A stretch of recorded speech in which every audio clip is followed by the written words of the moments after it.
Good morning all of you. 12th physics के अंतर्गत आज हम चर्चा करने जा रहे हैं एक विशेष टॉपिक का, और वो है कूलाम के व्युत्क्रमण का नियम।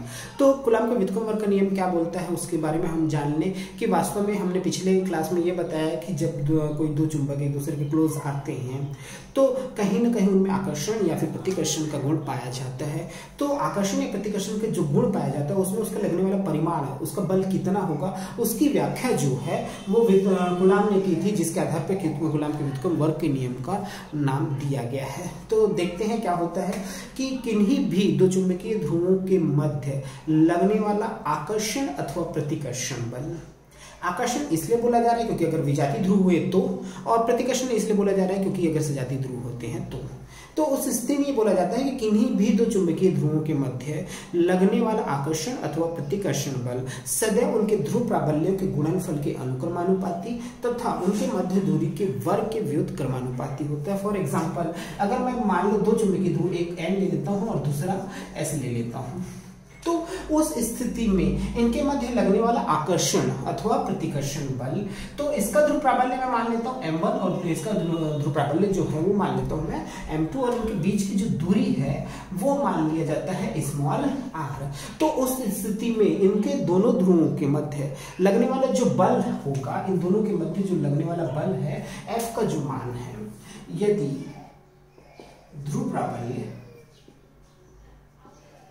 क्रमशः M1 व M2 हो तो F is proportional to M1 into M2। तो सदैव उनके ध्रुव प्राबल्यों के गुणनफल के अनुक्रमानुपाती तथा उनके मध्य जो दूरी होती है स्मॉल r जो दिखाई दे रही है उसके वर्ग के व्युत्क्रमानुपाती होता है। कहने का मतलब F is proportional to 1/r का स्क्वायर।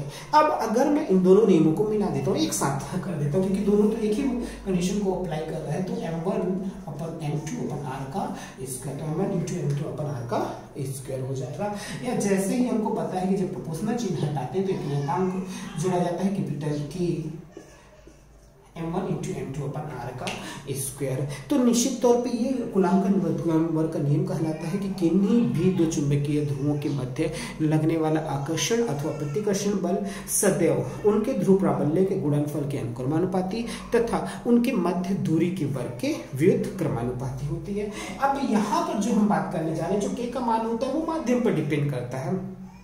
सिंपल सी बात है, हम शुरू से ये देखते आए हैं कि अगर कोई चुंबक है, सिंपली उसके बीच में कोई माध्यम मौजूद नहीं है, तो जो उसकी आकर्षण या प्रतिकर्षण क्षमता है बहुत स्ट्रांग होती है। अगर उसके मध्य कोई पदार्थ बीच में रख दे तो कहीं ना कहीं आकर्षण या प्रतिकर्षण क्षमता जो हो जाती है वो कमजोर हो जाती है, वो वीक हो जाती है, तो माध्यम का इफेक्ट पड़ता है। तो यहाँ जो K है वो माध्यम की चुंबकशीलता पर डिपेंड करता है, तो इसका जो मान होता है वो निकाला गया है μ0/4π।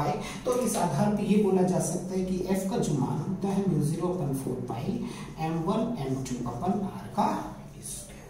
तो इस आधार पे हम बेसिक तौर पे इसका मान एनालिसिस कर सकते हैं। ये सूत्र हो जाएगा किन्हीं भी दो चुंबकीय ध्रुवों के मध्य लगने वाले बल का F is equal to μ0/4π M1 M2/r का स्क्वायर। चूंकि K का जो मान है μ0/4π का आंकिक मान 10⁻⁻⁴ होता है। ये एज अ न्यूमेरिकल हम यूज करते हैं, तो 10⁻⁷ अगर हम पुट अप करते हैं तो F is equal to 10⁻⁷ M1 M2/r का स्क्वायर हो जाएगा। तो ये सूत्र निकल कर सामने आता है कूलाम के व्युत्क्रमण का नियम। अब इसी के आधार पर हम एकांक ध्रुव को परिभाषित करते हैं।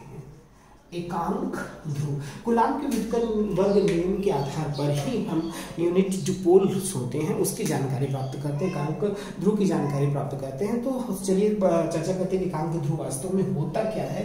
तो अगर हमारे पास देखें सूत्र है F is equal to 10⁻⁷ M1 M2/r का स्क्वायर। अब इसमें हम कुछ कंडीशंस अप्लाई करने जा रहे हैं, चलिए देखते हैं क्या कंडीशन है।